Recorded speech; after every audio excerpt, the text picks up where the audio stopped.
اور اب ذکر امریکہ ایران مذاکرات کا۔ امریکہ اور ایران کے درمیان جوہری مذاکرات کی تیسری بیٹھک 26 فروری کو جنیوا میں لگے گی۔ ایرانی صدر نے مذاکرات پر اطمینان کا اظہار کر دیا۔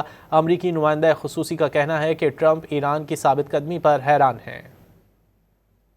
جوہری مذاکرات میں اہم پیش رفت سامنے آ گئی۔ تیسری بیٹھک 26 فروری کو جنیوا میں لگے گی۔ عمانی وزیر خارجہ نے معاہدے کی جانب پیش قدمی کے حوالے سے اطمینان کا اظہار کر دیا۔ ایرانی صدر مسعود پزشکیان نے بھی مثبت اور حوصلہ افزا اشارے ملنے کا دعویٰ کر دیا۔ انہوں نے باور کرایا کہ امریکی اقدامات پر کڑی نظر رکھے ہوئے ہیں اور کسی بھی ممکنہ صورتحال کے لیے تمام ضروری تیاریاں مکمل کر لی گئی ہیں۔ ایرانی وزیر خارجہ نے پرامن جوہری توانائی کا حصول اور یورینیم افزودگی کو اپنے ملک کا حق قرار دیا۔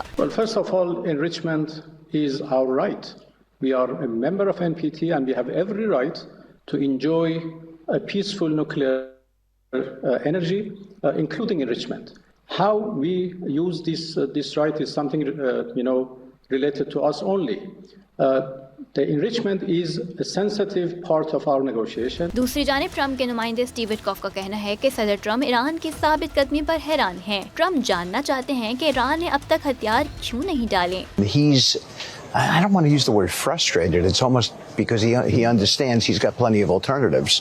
But it's curious. He's curious as to why they haven't, I don't want to use the word capitulated, but why they haven't capitulated. Why under this sort of pressure with the amount of sea power, naval power that we have over there, why they haven't come to us and said, we profess that we don't want a weapon, so here's what we're prepared to do, and yet it's hard to sort of get them to that place. برطانوی خبر agency نے ایک ایرانی عہدیدار کے حوالے سے کہا کہ امریکہ کے ساتھ عبوری معاہدے تک پہنچنے کا امکان موجود ہے۔ امریکی مطالبے کے مطابق ایران انتہائی افزودہ یورینیم کم کرنے پر غور کر سکتا ہے، البتہ تہران اپنے تیل اور معدنی وسائل کا کنٹرول امریکہ کے حوالے نہیں کرے گا۔ غیر ملکی خبر ایجنسی کے مطابق ایران آئندہ چند روز میں جوہری معاہدے کا مسودہ تیار کر لے گا۔